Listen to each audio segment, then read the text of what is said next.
Taste the Daily.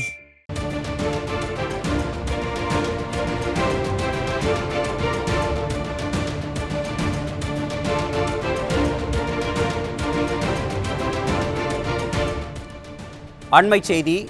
Keralam மாநிலம் வயநாடு அருகே சூறை மலைப்பகுதியில் கடும் நிலச்சரிவு ஏற்பட்டு பலர் சிக்கிக் கொண்டதாக தகவல் வெளியாகியுள்ளது. மேப்படி நகர் அருகே மிகப்பெரிய அளவில் நிலச்சரிவு ஏற்பட்டதால் பலர் பலியாகி இருக்கக்கூடும் என அஞ்சப்படுகிறது.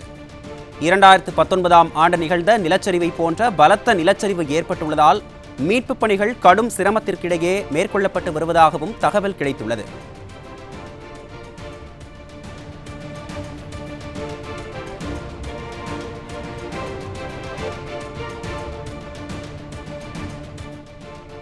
கேரள மாநிலம் வயநாடு அருகே சூறை மலைப்பகுதியில் கடும் நிலச்சரிவு ஏற்பட்டு பலர் சிக்கிக் கொண்டதாக தகவல் வெளியாகியுள்ளது. மேப்படி நகர் அருகே மிகப்பெரிய அளவில் நிலச்சரிவு ஏற்பட்டதால் பலர் பலியாகி இருக்கக்கூடும் எனவும் அஞ்சப்படுகிறது. 2019ஆம் ஆண்டு நிகழ்ந்த நிலச்சரிவை போன்ற பலத்த நிலச்சரிவு ஏற்பட்டுள்ளதால் மீட்புப் பணிகள் கடும் சிரமத்திற்கிடையே மேற்கொள்ளப்பட்டு வருவதாகவும் தகவல் கிடைத்திருக்கிறது.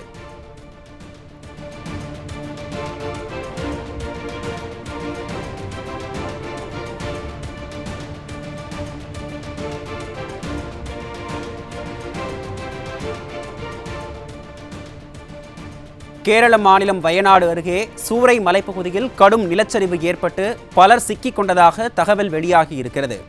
மேப்படி நகர் அருகே மிகப்பெரிய அளவில் நிலச்சரிவு ஏற்பட்டதால் பலர் பலியாகி இருக்கக்கூடும் எனவும் அஞ்சப்படுகிறது. 2019ஆம் ஆண்டு நிகழ்ந்த நிலச்சரிவை போன்ற பலத்த நிலச்சரிவு ஏற்பட்டுள்ளதால் மீட்புப் பணிகள் கடும் சிரமத்திற்கிடையே மேற்கொள்ளப்பட்டு வருவதாகவும் தகவல் கிடைத்திருக்கிறது. இதனை நாம் அண்மை செய்தியாக பார்த்து வருகிறோம்.